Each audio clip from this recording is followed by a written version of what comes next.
All right, welcome back to the Trauma Therapist Podcast. My name is Guy McPherson. My mission is to help trauma therapists be their incredible selves, to be human, to be real, not just a clinician. I'm a big believer in who we are is more important than what we know. And this requires cultivating authenticity, genuineness, and vulnerability, and that requires intention. You can learn more about my courses and workshops by going to thetraumatherapistproject.com. That's thetraumatherapistproject.com. Let's get started. 5, 4, 3, 2, and 1. All right, folks, welcome back to the Trauma Therapist Podcast. I am very excited to have as my guest today, Britt Frank. Britt, welcome. Hi, thanks for having me. You are welcome. So Britt received her undergraduate degree from Duke University and her master's degree from the University of Kansas. She's a licensed psychotherapist and trauma expert who is trained in IFS, internal family systems, and somatic experiencing. In addition to her private practice, she's also a speaker and an award-winning adjunct instructor at the University of Kansas. She was born and raised in New York. She struggled for more than 2 decades with chemical behavioral addictions, eating disorders, depression, anxiety, and the list goes on. After finding a way out of that mess with a lot of help at a brief stint in religious cult, get into that, Britt. She changed her careers and went back to graduate school and became a therapist. And her book is out. What's the book called? It's called The Science of Stuck. Okay, we'll get into that. Look, thank you so much for being here. I love on your website how you kind of labeled your little bio and under the glossy professional stuff and the kind of sordid personal stuff. But before we get into that, share with our listeners where you're from originally and where you are now. So I was born and raised in New York on Long Island, and I tell people Nice. I now live in Kansas on purpose. Everyone from New York thinks I'm nuts, but Kansas City is a wonderful place. So yes, Awesome. I am a Kansan now. Mm-hmm. Awesome. I'm from New York originally as well and did spend some time on Long Island. We'll talk about Kansas City later. So look, let's just dive in here. How the heck did you get here? Well, still like many people in our fields, I came to it through my own work and growing up being very confused about this humaning thing and not being emotionally literate. Do I have a body? What? I have a body and it feels things? I have no idea what you're talking about. I was 27 before I learned that I had any type of childhood dysfunction, let alone trauma. And so through the course of my searching and banging my head on the wall and trying a variety of things from the optimal to the suboptimal and everything in between, including drugs and a religious cult and whatever, I did find my way to somatic experiencing as a therapy client and absolutely fell in love with the model. I'm not as altruistic as some. I didn't get into this field to help people. I got into it because I'm obnoxious about wanting to talk about this stuff all day because I think it's spectacular. And so I went from not really having a career to this is all I eat, breathe, sleep, think, do, practice, so here we are. All right. Well, you did a phenomenal job of racing through that. I want to go back. At what point did you realize that you needed some help? So I think from a very early age, I knew something was wrong, but not having a family that talked about feelings other than you're allowed to be happy, and we're New York Jews, so anger is pretty comfortable. Guilt, anger, and happy, those are sort of the 3 that were allowed. So I always knew something was wrong, but it didn't even really occur to me that therapy was a thing or an option. It just wasn't. And then through college, it was like, clearly I am not getting this life thing. I was not willing, nor was I ready to do the work necessary to look at it's a lot easier to blame. Well, this happened, therefore, if this hadn't happened, I'd be fine. And so I was pretty stubborn, and it took a while before I was willing to sit down with a very skillful therapist who was not taking any of my crap, very loving, but very like, guess what, Britt? Like, this is like, yes, this is a problem. Yes, they are a problem. But like, yeah, you're kind of a problem too. I'm like, me? What? Clutches at pearls? How dare you? And I was like, oh yeah, I do. I have some things. And so falling in love with the internal family systems model, I really love a lot of Jung's work. The for, the way of working that makes it safe to be human. That for me, it was, if I accept these flaws about myself, it means I'm a terrible person and I don't deserve to live. And it's really nice to know that we get to be messy, flawed humans, and that's okay. Like, that's pretty standard for all of us. I'm just writing that down here. I love that. So it sounds like you got lucky with this therapist. Luck, serendipity, whatever faith system is your forte. I was fortunate that I had the ability to access that type of therapy. I know not everyone can get specialized therapy. So having a somatic experiencing therapist, and then I was fortunate to be able to spend some time at the Meadows in Wickenburg, Arizona. And that's like the mothership for all things trauma. And that really helped pivot me from a pretty self-destructive trajectory to one of, I am clinically stable and of some use, I'd like to think, to the world at this point. And was it, at what point did you say, okay, you know what, I want to do this? I say this a lot. I wish I had that, like, here's my burning bush pivotal moment. Here's my, it wasn't like I am now finished and now I pivot. It was more like, I'm going to try a few things and then I'm going to go be a mess again. And then I'm going to take 3 steps forward and 6 to the side and a few underneath. And it was a very, very messy, you could say that the pivotal moment, if there was one, was when I got into methamphetamine. Like that'll speed you to the end of a story pretty quickly. So once that became a thing, it was like, okay, I should probably make some changes, some big changes, or I'm not going to survive to the next chapter.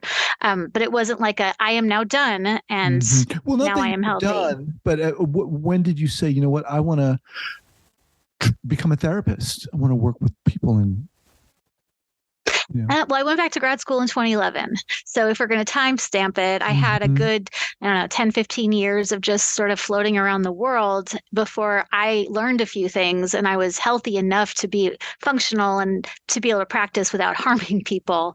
And so it was 2011 when I went to grad school, in 2013 when I got my license. That's hardcore. Methamphetamines is friggin' hardcore stuff. Jesus. It is. Yeah.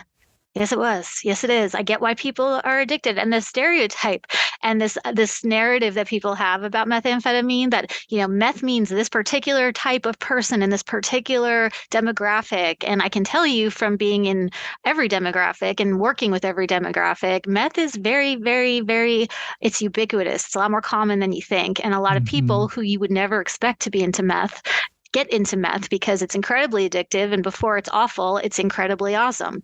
There's a reason it becomes so destructive, but it is, in my opinion, the absolute worst substance on the face of the planet. What was it about the Meadows that really helped you? So the thing with the Meadows is, well, one, they have an incredible toolbox. They have an incredible skill set that you can learn, but it was so helpful to know that I made sense in the context that I came up in. I was not crazy because I had this very, very big stigma against crazy. There's mental illness, severe mental illness on both sides of my family.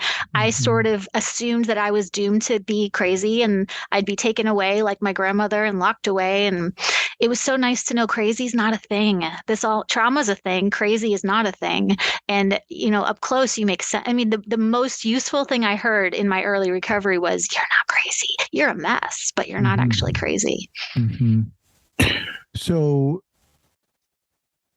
that understanding that you weren't crazy, you weren't going to get taken away, kind of really allowed you to see yourself, see your honor who you were. That made it safe for me to do the exploration necessary. I didn't want to feel my feelings because I'll go crazy. I didn't want to look at my flaws because I'll go crazy. Everything was, I can't do this because I'll go crazy. So if you could take I'm not going to go crazy because there's no such thing as a crazy person off the table, suddenly the very, very distressing body sensations, the very distressing affect states, all of these things that come along with being a human became not like mortally perilous to me. It's like, okay, I can feel sad without it meaning I am now non-functional. I can feel shame. I can feel guilt. I can feel pain. I can feel fear. But to someone who's never lived in a body, the body sensations of affect states are terrifying. It's like, what is going on? It feels crazy, but Julia Cameron says this, which I love, going sane sometimes feels like going crazy. When you said to yourself, I don't know, it wasn't an aha moment, when you realized that you wanted to become a therapist, what did you want to do? Who did you want to help? Or what did you want to, what change did you want to help guide people through? And again, if I'm being honest, and I love that I get to help people and I love working with people and I love the clients and the people I speak to. I didn't set out to do this to help people. I just loved studying humans. I loved feeling like I understood something about what made us tick. Like when people are baffled by the things they see, I really wanted to have some answers to, well, I understand how that happened. I'm not justifying it. It's not okay. Right. But I really wanted to understand the mechanics of humaning. And I wanted to be a therapist. So somebody would pay me to study because I was reading about this all day anyway. So it was really that's how I got out of the religious cult. Actually, I would be sitting in prayer meetings, reading books about IFS and reading books about the nervous system. And I'm like, okay, all I want to do is read about this and study about it and talk about it and do about it. And being a therapist will allow me to build a life around this topic that I'm so passionate about. The helping people was sort of a perk. And so the studying of it, the intense studying of it, did what for you? The intense studying of us and how we function made my own life make sense. And it was like, oh, maybe if people knew some of this stuff, they wouldn't have to suffer. So it's not so much as I want to help as much as people do not need to suffer as hard, as long. I mean, life's hard and there'll always be a degree and a measure of suffering. But there is a lot of unnecessary suffering that comes on top of not having access to good information, especially trauma. I mean, trauma is like sort of buzzword, like trendy, and everything is trauma all of a sudden. Everyone is like walking around traumatized, but I'd rather us be using the word too much and incorrectly than not enough and not at all. So it's comforting to me to know that there are explanations for things and there are reasons. We may not know everything that's ever happened to us or where in our genetic history this particular thing got encoded. Like, it doesn't matter. But knowing that epigenetic trauma is a thing is comforting. Knowing that the things that happened to your parents that they didn't deal with can affect you is comforting. And it gives a place to put all of these crazy feeling experiences. How did this book come about? Unstuck. So I've always loved to write. Since I was like itty bitty, I would always, I didn't have a lot of friends, but I always wrote and journaled and made little books. So the whole I want to write a book, I think everyone has a book in them because we all have a story. But I have been hell and determined since I was itty bitty that I'm going to write a book. This book came about because I finally had something to say. And it was sort of my show and tell. So the book is not, here's life according to Britt. It's, hey, everybody, here's like the best of what I have cherry picked over my course of life. And oh my God, do you know what this person says about this? And oh my God, you need to know what this person says. And when I was early on, I needed one book that summarized everything. I didn't want the giant stack. And that book didn't really exist. So I'm like, well, I can write that book. Like, I'm not a neuroscientist, but I know how to read neuroscience journal articles and make them palatable for like a regular person. And what was that book that you wanted to write? What did you want to have said? The main point, and this is my message behind everything, is you're not crazy. You're not lazy. There's a reason that whatever I called it the science of stuck and not the science of trauma because a lot of people think they don't have trauma. Fine. I didn't call it the science of mental health because a lot of people think that doesn't apply to me. But everyone knows what it's like to be stuck with finances, with relationships, with fitness, with money. Like everyone, I don't care who you are, gets stuck somewhere. And again, there's a reason. And I have seen from, again, every demographic, people are so quick to attribute their stuckness to some sort of internal flaw. It must be me. It's like, no, it's not you. Like you have a part and you have some things you need to do, but there's no such thing as a lazy person or a crazy person or a not motivated person. We're always motivated by something.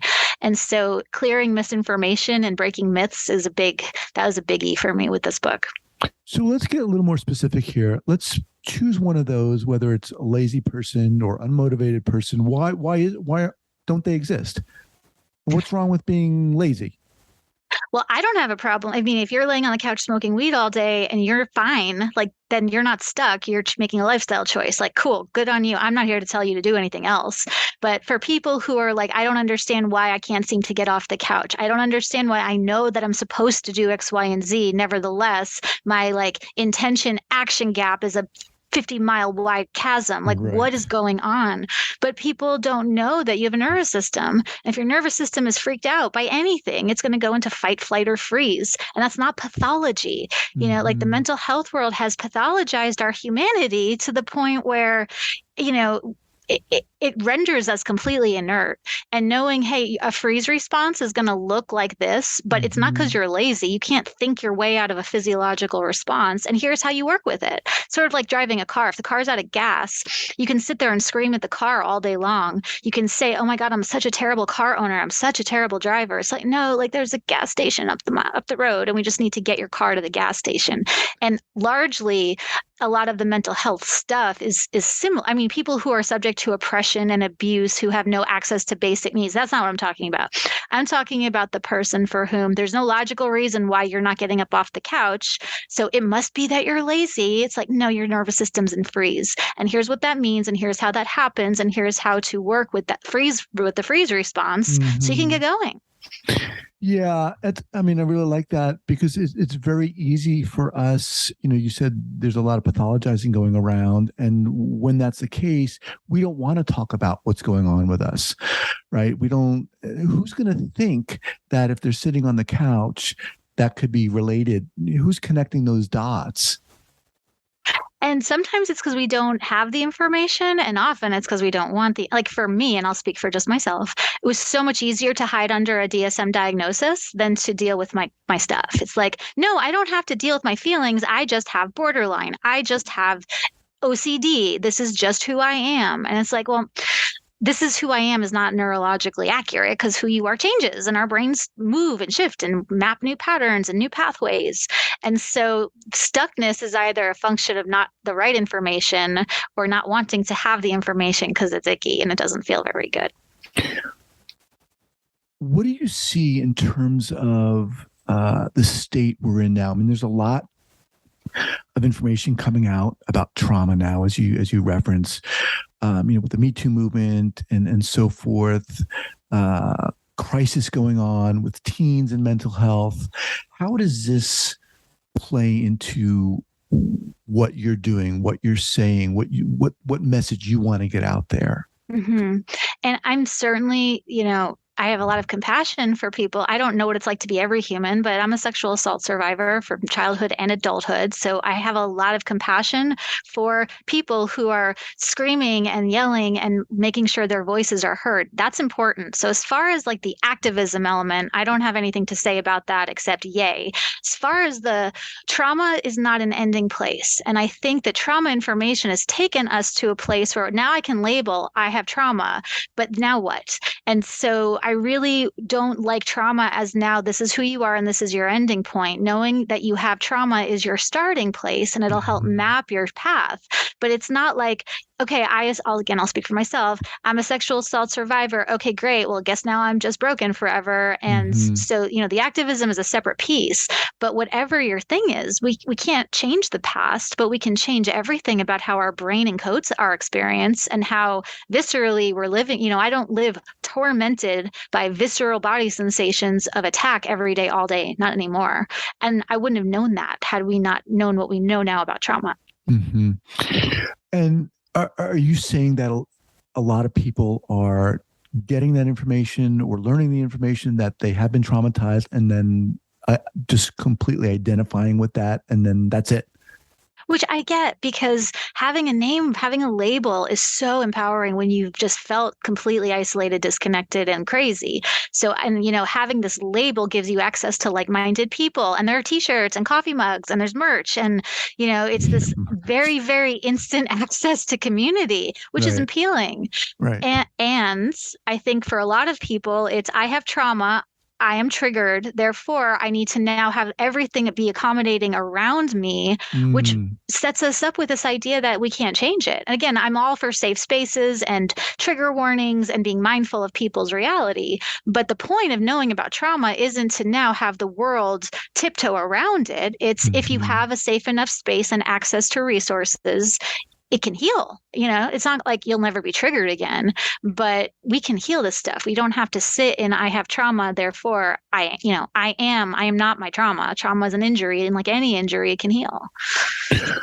How difficult was it for you? How challenging was it for you to raise your hand and say, you know what, I need some help? Oh my gosh, I was so stubborn. I mean, there were times in my life where I didn't, make rent, and I was torn between, do I eat today or do I smoke my cigarettes today? And I always chose the cigarettes. And I didn't want to ask for help because that would have meant defeat and humiliation and loss of pride and ego. And then it was, well, if I admit I need help, then I have to look at the stuff. Mm-hmm. And so I was pretty stubborn. I probably, prolonged my process a decade longer than it probably needed to be, but no regrets. With the understanding that, the trajectory healing certainly isn't straight. And it's pretty much ongoing. At what point were you, what age are we talking about when you said, you were, should I smoke my cigarettes or should I eat, or how old were you at that point? That was, 20s, 30s. Okay. Were you married? Were you in a relationship? I was in a series of dysfunctional relationships. Relationships were huge. I mean, and that's another thing that prolongs, if you don't know what's going on with you, the likelihood that you're going to partner yourself with another suboptimized human being is pretty high. And then you throw in love addiction and codependence and trauma bonding and all of that delightful stuff that will also prolong the inevitable. Because now you have to withdraw from your patterns, but you also have to withdraw from this person that your nervous system has become acclimated to. And that's super. I mean, I've withdrawn off of hard drugs and people.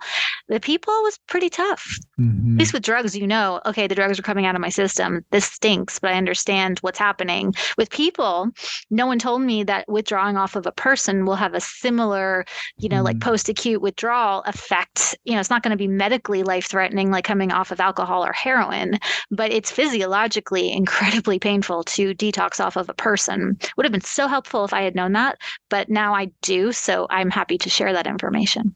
So it sounds like you've gone from a person who wasn't informed, didn't even want to be informed to a certain degree, not unlike a lot of us, to someone who is really informed.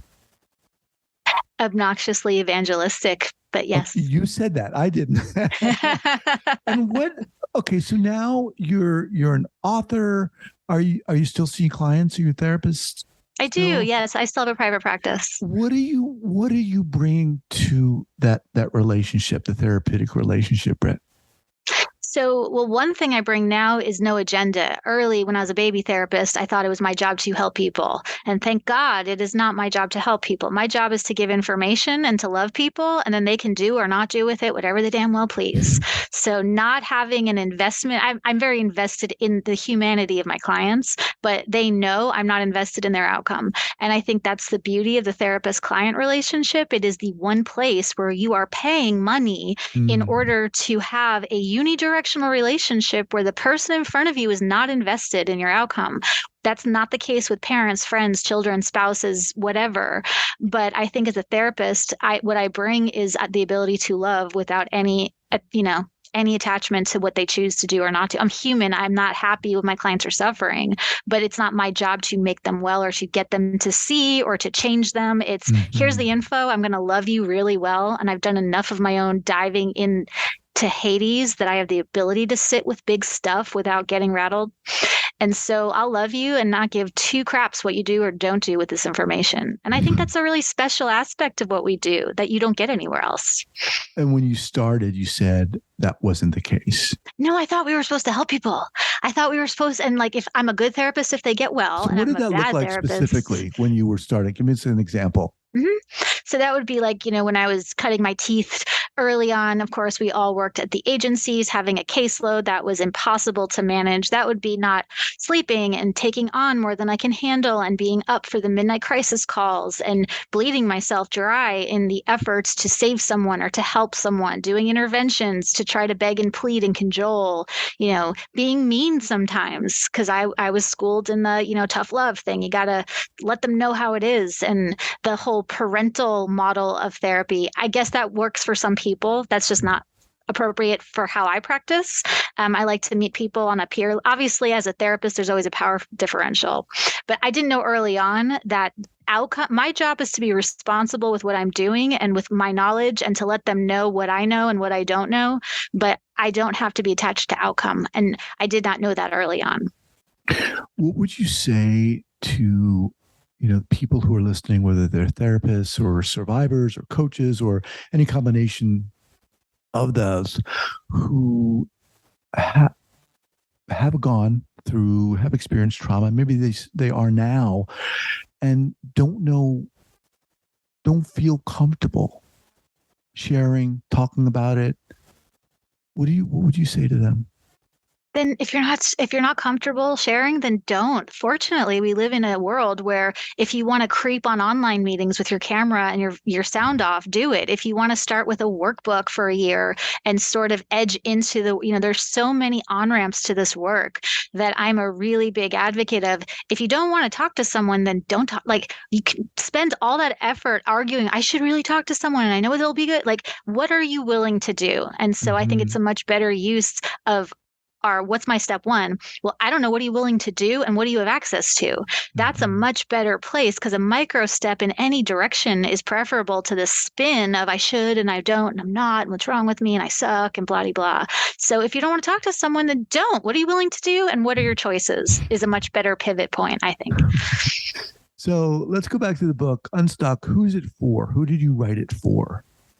So I wrote the book for anyone who has sat with this. I seem to not be doing the things I say I want to be doing, and something is not working. Like, there's no logical reason. I'm not in an abusive environment. I am not wondering where my next meal is going to come from. I have my needs, my basic needs met, and I say I want to go to the gym, but here I am on the couch. I say I want a healthy relationship, but I keep dating the same person over and over and over again. So for anyone who has the gap between what they say they want and what they're actually doing, that's who the book is for. Which is a lot of people. As you're saying that, I'm like, yes, I'm like checking the boxes there. Yeah. Yeah. I mean, it part of that seems part of the human condition. And it is, yeah. Right. But the human condition doesn't know that you have a nerve in your brain that will like flip out and shut you down. And you have a system in your body that will flip out and jack you up. And so I would love to put an end to the what's wrong with me question. It's not what's wrong with you. It's your body is designed to adapt to your environment. And sometimes what your body is reading as safe or dangerous isn't matching what you're logically seeing. And if we can take this logic fight versus somatic fight and put it to bed and learn the language of our nervous system, we can do a lot more. Like, we can feel better, first of all, but people who feel better tend to not cause as much damage to other people. So, yeah. So as we kind of get ready to wind down here, so the logic flight versus somatic fight, rather, talk a little bit about that. So I know so many people, myself included. It's like, I know I shouldn't be freaking out. I'm anxious and I know there's no logical reason for me to be panicking about this thing. Nevertheless, I'm puking in the toilet and my heart is racing and my palms are sweating. Why can't I just shake this off? And again, we were not taught that you can't think your way out of a physiological response. But if you don't know that you have a body that does things, it's like all the logic in the world. You can do all the affirmations on the planet. You could do all the journaling. None of that's going to work if your body's in fight or flight. And again, to work with fight or flight requires a different language than the language of logic. And the language of the body is sensation and movement and, imagery. There's a lot of ways of learning this other language. So if we know that logic is one way our brain speaks, but there's this whole other way of speaking, that's why I love somatic work. Once you understand that here's this other language, then you can talk to yourself and work with yourself in a way that actually helps. So like, if you're panicking and there's no logical reason why, okay, you can argue with yourself for an hour, or you can jump into a cold shower, or you can, hold on to ice cubes or smell essential oils or push on a wall. And again, none of these things are magic panacea, make life better, but there are little hacky kinds of things you can do to calm your body down so that you can access your logic. So, Britt Frank, what's the best way for people to get in contact with you? So you can find me on Instagram at Britt Frank, and Britt has 2 T's. You can buy the book, The Science of Stuck, wherever you buy books. And my website is scienceofstuck.com. Wow. Okay. Now, just quickly. So would you recommend this book for therapists and obviously clients? Again, sounds like anybody. I mean, I like to think it has a broad market appeal. I really like this book for therapists because they can open any page with the client and find something useful. I didn't write it to be now I have to sit down and block out hours. I wrote it so you can open up literally any page and you're going to find a quick little nugget or a bullet point or a quick summary of do's and don'ts. If you want the deep dive, I've sort of like laid breadcrumbs out if that's your thing. But this is a really easy read. It's the type of book like you can read through very quickly once and then go back to the place, if your family is awesome, but you can't stop shopping, go to that section. If your relationships are a mess, but like you can go to and cherry pick what's useful. So I think for therapists, it would be a helpful resource. And I break down polyvagal theory and a lot of these very academic things with cartoons. So it's really easy to understand. Awesome. All right. Once again, the name of the book is The Science of Stuck by Britt Frank. We'll have that linked up here at the show notes page at the traumatherapistpodcast.com. I really appreciate you coming on here and sharing your story, which sounds, it's intense. Come on. It's really intense. And you're friggin' inspiring. I appreciate you being here. Thank you so much. Thanks for having me. This was a fun convo. All right. Take care. Bye-bye.